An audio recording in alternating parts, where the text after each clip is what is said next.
Perform an activity to investigate the relation between the total potential difference across combination of resistors in series and the potential difference across individual resistors.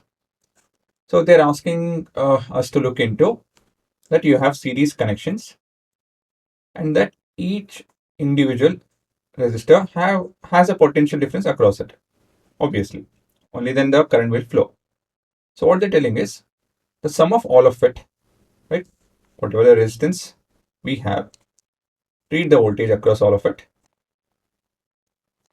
Okay, the sum of each of this, the sum of all of it will be equal to the voltage across the ends.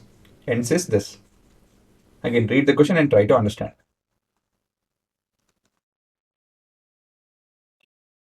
The total potential difference across combination of resistors means this. This is the total potential difference across combination of resistors, which are in series, as you can see, right? And the potential difference across individual resistor. These are the potential difference across individual resistor. So what they're telling is, if you look at each of this, if you take three resistors connected in series and supplied some with some voltage. So when you have a look at it, like example 3 volts, and here by default you will get 3 volts again, because 4 plus 3 plus 3 is 10, and at the ends we have 10 voltage across the ends. Again, basically this voltage should add up to individual voltage across the resistor. I'll explain the reason why this happens, but yeah, try to understand what is happening over here. So at the ends of the combination of resistor, the voltage across all of it is 10 volts. When we see the individual voltage reading, they'll add up to the voltage across whatever is there across all of it. Okay, so 4 plus 3 plus 3. So it's like there are 3 people, right? The amount they have, say one has 4 rupees, another has 3, another has 3. So in sum, what is the total? 10. Right? It's something like that. That's it. The voltage across each individual resistor, right? If you add them, it will be equal to the voltage across the ends. As simple as that.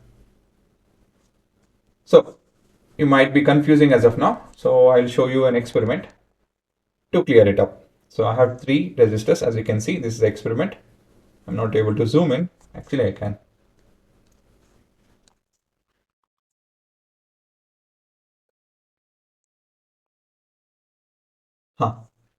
So we have 1, 2, and 3.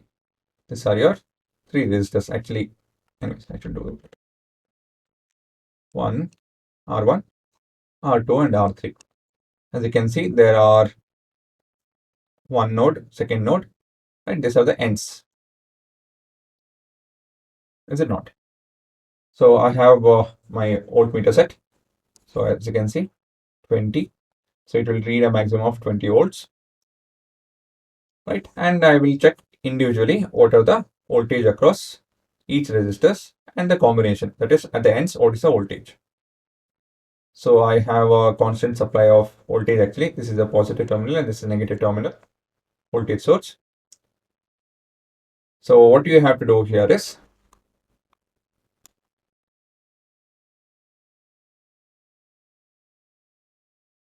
not that, yeah. What we have to do here is, you guys have to note down each value. So when I take the voltage across the combination, I'll go with the combination first, that is this value, and then individually I'm measuring. So you guys have to note down that on a paper. Try to take an average. You won't get the exact value. Again, my connections and the device which I have, it's not that great. No, connections are okay. I think the device is not that great. And again, there are a lot of, it's not laboratory stuff, you know. Breadboard is also decent. Resistors are good. Voltmeter is not that great. And the voltage source is again handmade. So because of all of this reason, you won't get an approximate exact value. We'll get approximate value. Okay. So now again, please remember that you need to watch the video and note down the values as and when I change. Right. Please pause and note down. Okay. So that's the whole point of learning. Now you have to do the experiment and you need to observe, note, write down, and come to a conclusion. That's the whole point of being a physicist. Okay, now you guys watch the video.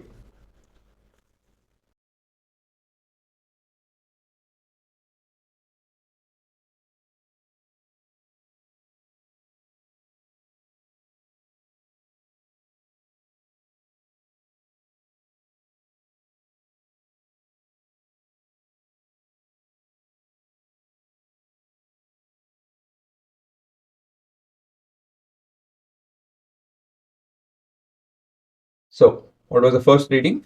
It was around 5.44ish, is it not? The average was 5.40.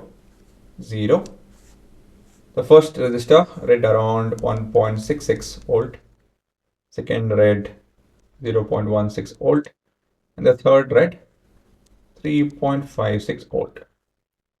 Right? So let's tabulate it off.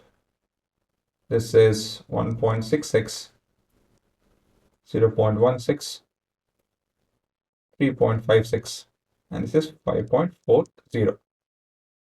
So what is the sum of V1 plus V2 and V3? The sum is 6, 6, 6, 18, 1 carry. This is 6, 12, 13, 1 carry, 4, 5, 5.38 volt. Right? And across the entire thing is what?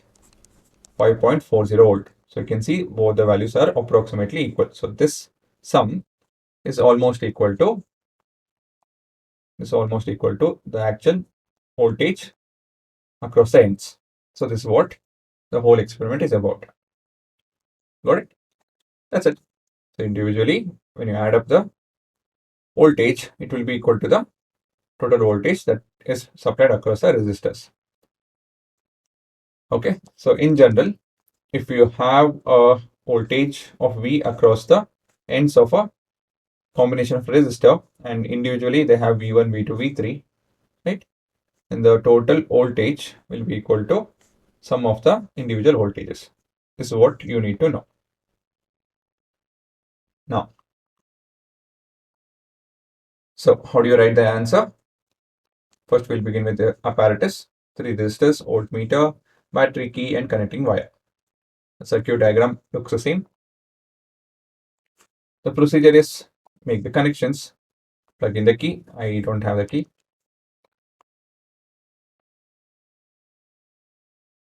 Right now, I have the key. Note down the reading in each voltmeter. Fill this blank and note down the total voltage V also. We need to note down.